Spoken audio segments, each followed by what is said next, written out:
Good day everyone. We are the group 3. We discuss about the Filipino way in understanding its moral behavior, strengths, and weaknesses. Filipino culture is unique compared to other Asian countries, and beliefs applied every people in the life of the Filipinos reveal how rich and blessed the culture the Filipino have. So, the Filipino children or young people greet or say goodbye to their elders. They typically do something by taking the right hand of the elders with the right hand and place the elder's hand on their forehead. It is a way of giving respect to the elders, and it's believed that it's also a way of receiving blessing to the elders, or what we called mano po is the term used when kissing the hand of elders. Mano is the Spanish word for hand, while po is used at the end of the sentence when addressing other or elders or superiors. The Filipinos are one of the most hospitable people you may find anywhere. Foreign visitors in the country are treated with the utmost respect. This treat is usually sent during festas and holidays where many people are giving their best to entertain their visitors well. So, we have listed here the 11 Filipino customs and tradition. First is having close family ties is one of the unique traits of Filipinos have. The family takes care of each other and is taught to be loyal to family and elders by simply obeying their authorities. This is one of the unique characteristics of Filipinos by having fondness such as Christmas, New Year Eve, All Saints Day, Holy Week, fiestas, homecomings, birthdays, weddings, graduations, baptism, and funerals, as evidence that Filipino people value not only our cultural tradition, but the spirit of our family. As Filipinos, we are blessed to have been through up with strong family ties. Next is the Bayanihan spirit. It is a spirit of communal unity or effort to achieve a particular object. So a famous example of this is this picture. The neighbor carrying a hut or house to a new location. People nowadays used to describe an outpouring of community spirit as people give their all the common good without expecting recognition or personal gain. So, as we know nga the Filipino people they have attitude that willingness to help others without expecting in return. Next is the courtship, or serenity or harana in Tagalog is one of the most popular form of courtship. A serenade would require the young man to sing a love song in front of the young lady's house. So they would have to wait until the young lady opened a window to listen. It would be up of her if she wanted to invite there in for some refreshment and do chat after the song. Number 4 is the religion. Their habit in going to church and often praying reflects that have a deep faith and beliefs. No.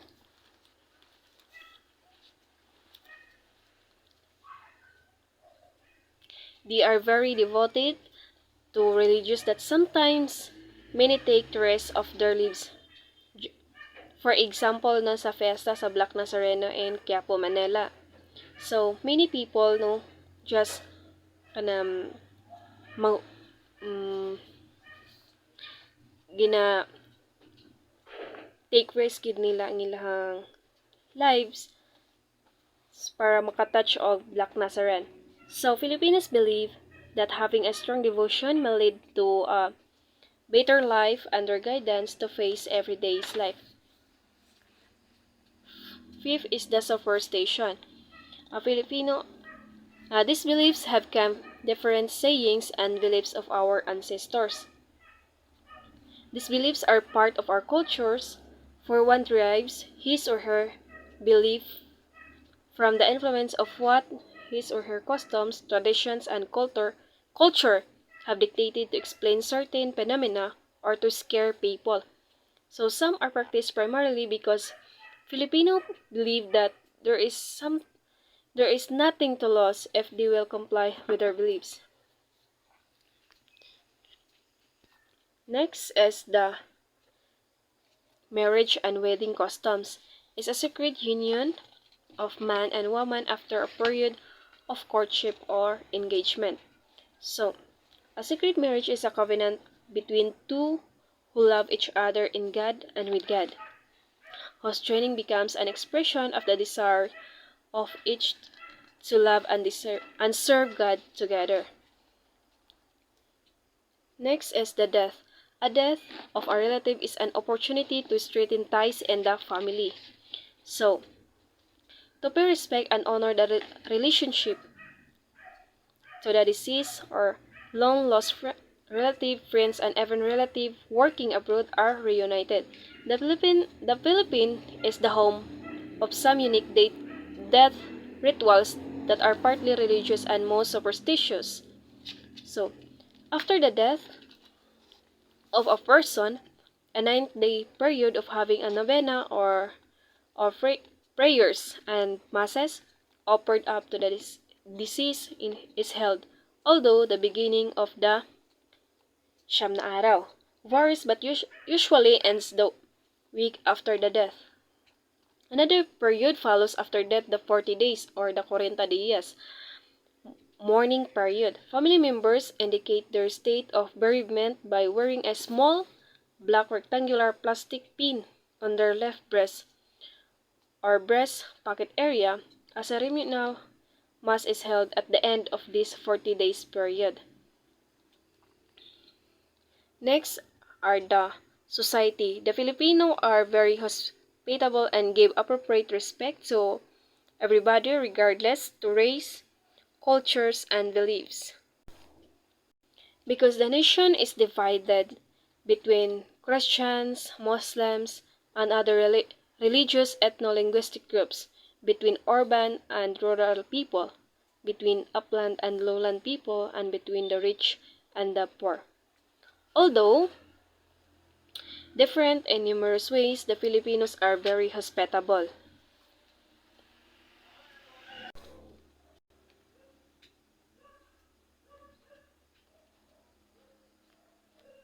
Number 9 are Christmas in the Philippines. Is considered as one of the biggest holidays in the archipelago. So, Philippines earned the distinction of celebrating the world's longest Christmas season with Christmas carol heard as early as September and last until Epiphany, the Feast of the Black Nazarene. So,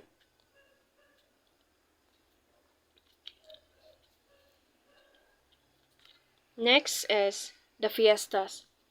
Fiestas in the Philippines are held to celebrate a patron saint. Every town and city in the Philippines has a fiesta of its own.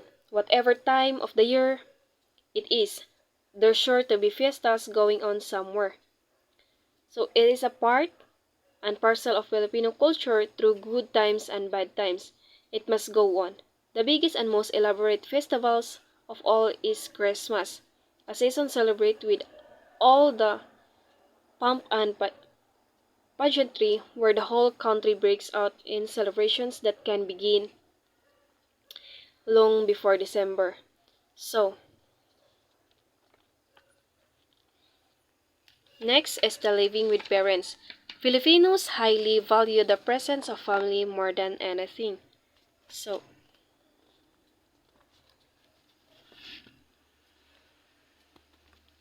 more than anything. So, adult children living with their parents or another Filipino, traditional that make them exceptional. Unlike in the United States, where children live the home after finishing high school or college or 18 years old, Um, Many Filipinos continue living with parents until they get married. So next, Good morning, everyone. For the next slide, we have the characteristic of Filipino culture. So, naatay 9 ka characteristic of Filipino culture. So, first, we have the Filipino people are very resilient. So, kita na kuno nga mga Pilipino is kanang despite sa mga problems nga atong atubang sa tagadlaw is nadyapon sa atong kinaiya nga mo smile gyapon bisag problemado. Mao gani nang ang other country makaingon sila nga unsa gyud naa sa Pilipino nga despite sa mga calamities or typhoons nga moagi sa ato ang country is na Japon sa ato ang kinaiya nga mo smile Japon sa mga problema. So muna siya isa sa mga uniqueness as a Filipino. Sa ikaduha, we have the Filipinos take pride in their family. So kita nga mga Filipino na sa ato ang side nga bisag kaila ra nato or barkada ra ato yung kina-consider nga pamilya ang atong mga kaila bisan pa man sa atong mga parente bisag pila na naka-generation, third generation pa dia ug uban pang ig-agaw is ato gyud ginabilaw nga pamilya jud bisan pag dili kadugo og kanang ato rang nailhan ato ginatreat nga pamilya kay nana man ta as a Filipino. Sa ikatulo, we have Filipinos are very religious. O kani despite sa una wala pa niani ang mga Spaniard para pag so ka colonize sa tuwa or kanang makuan sa mga pag-ani sa mga pagkuan spread sa kanang Catholic dari is ang atog yung mga ah, ninuno sa unang panahon is gatuo na sa kanang mga bato, kahoy ug uban pa kay mo nang ilahang mga naandan. Then karon sa ato nga generation bisan pa man sa mga lahi-lahi nga beliefs, Muslim, Catholic ug uban pa nga mga church, kita nga mga Pilipino is gina-respect nato ang belief sa usag-usa. And we have the Filipinos are very respectful. So kita nga mga Filipino naanda na to nga kumuli jud ta sa atong mga balay is moamin jud ta sa atong lola ug lolo as a sign of respect kay sukad pagbata nato mao na pud na ang gitudlo sa atong mga ginikanan nga magbaton og respeto sa uban tao. And number 5, we have Filipinos help one another. So kita nga mga Pilipino, na jud sa ato mga kinaiya nga hilig ta motabang sa ubang tao balag wala na bibilin sa tuwa. Example sa atong silingan nga kung walay bugas sa atong silingan, ato silang tagaan og bugas as a sign of kanang ubaga unity nang kay ato mo silang gitreat nga kumbaga kapamilya na pod. So inana ang Pilipino ka kuan og kinaiya. Balag wala na mabilin basta kay makatabang na sa uban nga um, tao. So number 6, we have the Filipinos value traditions and culture. So kita nga mga Pilipino, gina-value dyan nato ang mga tradition and culture sa unang panahon. So example ana isa ato mga indigenous people ug uban pa nga kuan silang mga ritual ug uban pa nga mga ilang naandan nga tradition and bisan pa ang uban dili sila mo tuo ana pero kita as sa Pilipino ato yung gina-respect ang ilaha pong pagtuo kay ilaha man pud ng culture and tradition sa ilahang tribo.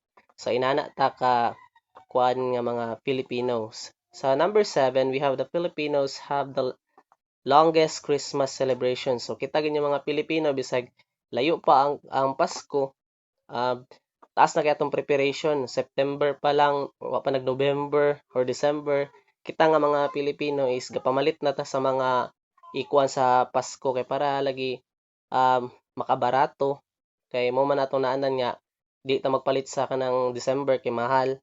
So inana ang atong kuan nga Pilipino compare sa other country nga ilang preparation is mubo lang.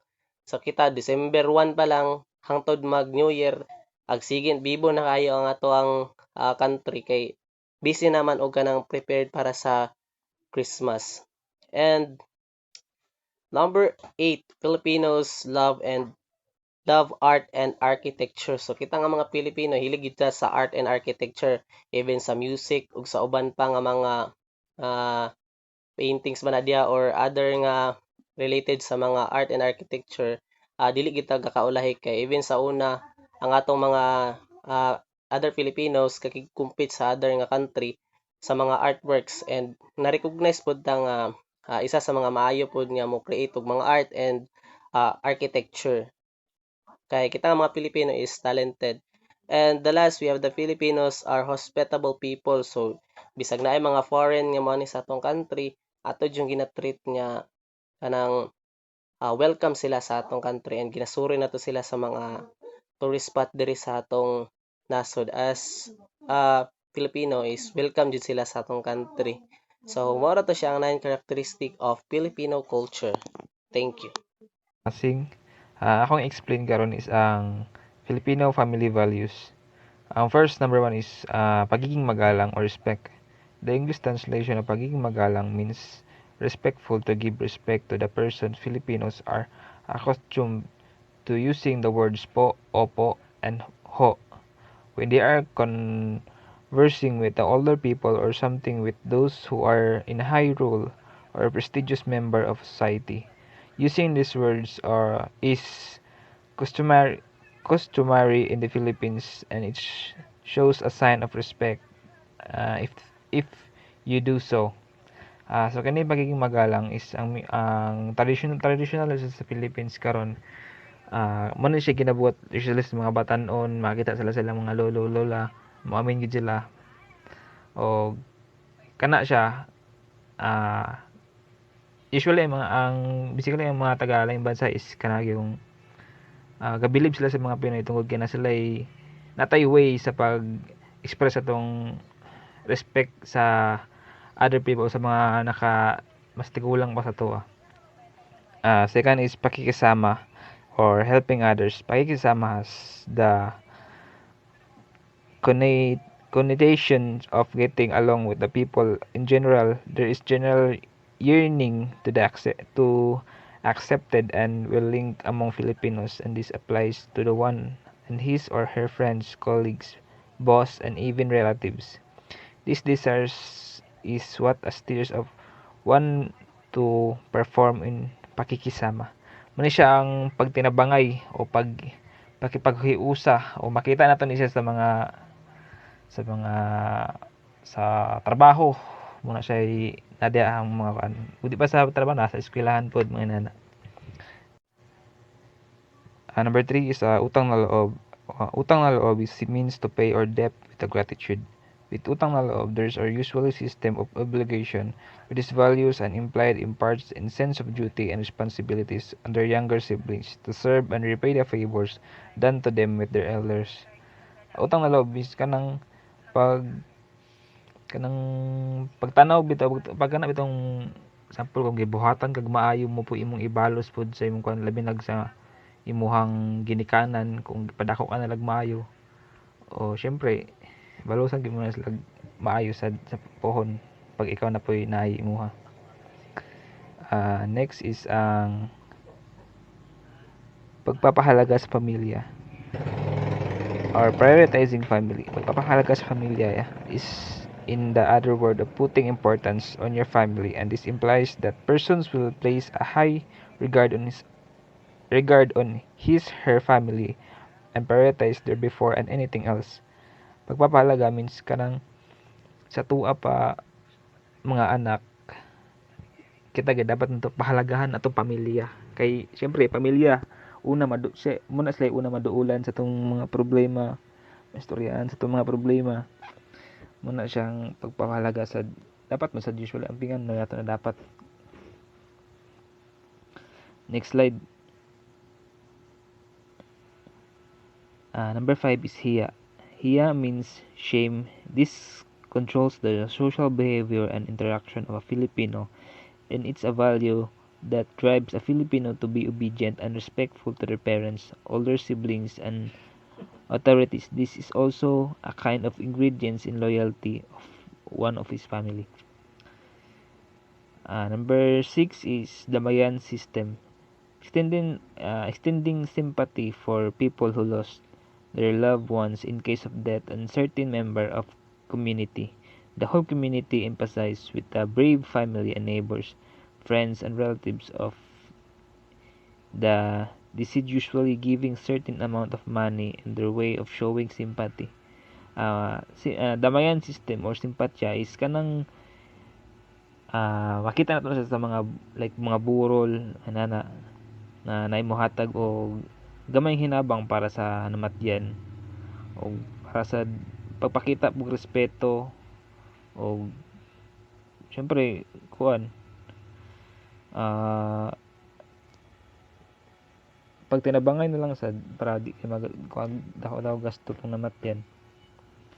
Next is compassionate, a Filipino trait of being sympathetic and others, even person of strangers. In example of his giving alms and the beggars, and observe when we hear Filipinos saying kawawa ka naman or nakakaawa ka naman. Lastly, the fun-loving trait, a trait that found on most Filipinos, a trait that makes them unique, that even times of calamities and their challenges in life, they always have something to be happy about, the reason to celebrate. Next is the social values of Filipino. First is the high regard for amor proprio or the self-esteem.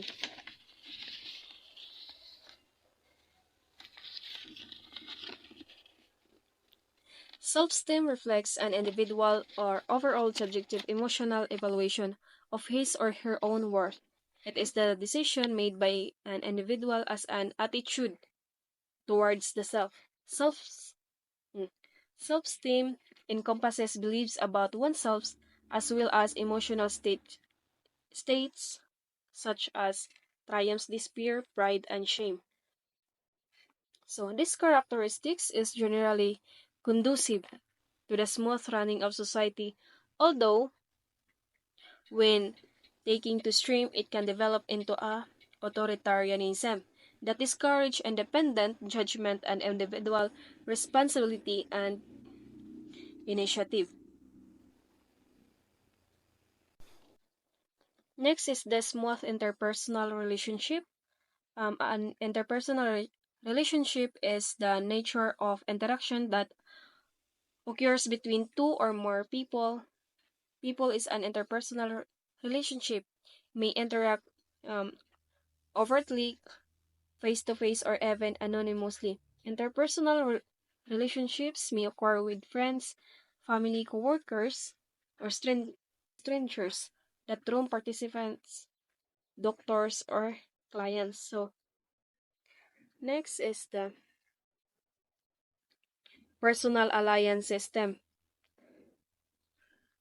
A Filipino loyalty goes first to the immediate family.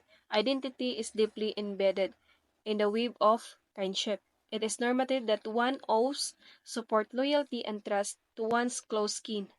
And because kinship is structured bilateral with affinal as well as conjunct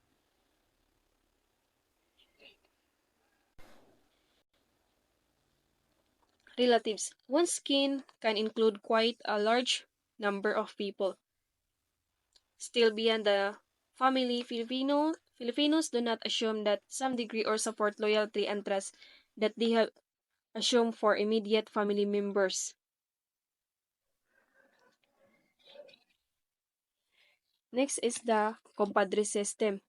So, the bonds or of ritual kinship sealed on any or three ceremonial occasions such as um, for example sa kanang mga baptism or comparma or the marriage.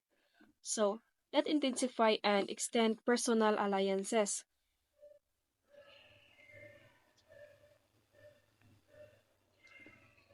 Next is utang na loob. As I said a while ago, no? Utang na loob, for example, kanang sa atong mga elders, no, nga natay, um, for example, gipa-eskwela ta sa atong mga elders or parents, no? That is considered nga utang na loob kanang dili na to mabayaran through money.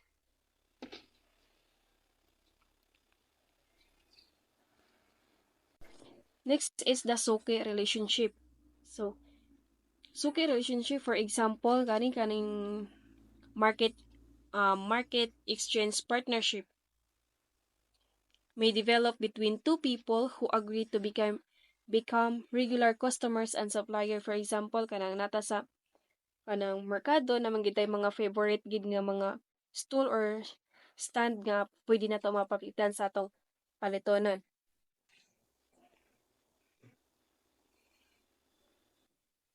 Next is the friendship. Friendship often is placed on at par with kinship as the most central of Filipino relationship.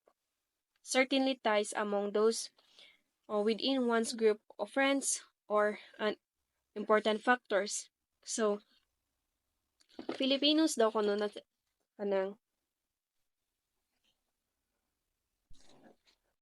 Filipino also have a willingness to help one another, provide the prime rationale for the relationship. Good morning, sir. I'm Christian Dave G. Damasing from BSA2F. And akong part karon is kaning weakness of the Filipino character, positivity and lack of initiative, acceptance of what happens without active response or resistance. Number two, colonial mentality. Colonial mentality more strictly refers to the attitude the Filipinos feel that products coming from other countries are more superior than the local products. For example, Filipinos often romanticize Western culture and prefer to indulge in American restaurants or consume Western media rather than supporting local businesses that were created with Filipino culture. McDonald's versus Jollibee is one example of many customers might simply just prefer McDonald's due to association with American culture and life and therefore American superiority. Next is kanya-kanyang syndrome. Filipinos have a self-serving attitude that generates a feeling of envy and competitive towards others, particularly one's first who seem to gain some status or prestige. Towards them, the Filipino demonstrates the so-called crab mentality referring to the tendency of crabs in a basket to pull each other down using the leveling instruments of chismis. So kani gid sa to sa mga Pinoy labi gini kani mga Pinoy gid kay grabe gini sila mo kuan kay ang uban Pilipino kay kaning naanad labi to sa mga ingani nga kuan mga chismis mga intriga and and unconstructive criticism to bring other down. There seems to be a basic assumption that other gain is one loses. The kanya-kanya syndrome is also evident in the personal ambition and the drive for power and status that is completely insensitive to the common good. Personal and group interests resign supreme. This characteristic is also evident in the lack of a sense of service among people in the government of bureaucracy. The public is made feel that service from this office and from these civil servants is an extra perk that has to be paid for. So next is extreme personalism. Filipinos view the world in terms of personal relationships and the extent to which is able to personally relate things and people determines the recognition of their existence and their value given to them. There is so separation there is no separation between an task and emotional involvement. There's this personalism manifest in the tendency to give personal interpretation to actions. Take things personally. Those those sincere question may be viewed in as a challenge to one's competence of positive feedback may be interpreted as a sign of special affection. There is fact some basis for such interpretation as Filipinos are are quite personal in criticism and praise. Personalism is also manifest in the necessity for the establishment of personal relationship before any business of or work relationships can be successful. So next is extreme family contentedness. While concern for the family is one of the Filipinos' greatest strengths, in the extreme it becomes a serious flaw. Excessive concern for the family creates an in a group to which the Filipino is fiercely loyal to the detriment of concern for the larger community or for the common good. Excessive concern for family manifests itself in the use of one's office and power as means of promoting the interests of the family. In factionalism, patronage, and di- dynasties. In the protection of erring family member, it results in lack of concern for the common goods and it acts as a block to national consciousness. So last, lack of discipline. Procrastination is one reason of lack of self-discipline. Lack of willpower, motivation, and ambition are also causes for lack of self-discipline. A weak a weak state and of health might also lead to weakness of this important ability. So that's all. Thank you. That's all from the group 3. Thank you for listening.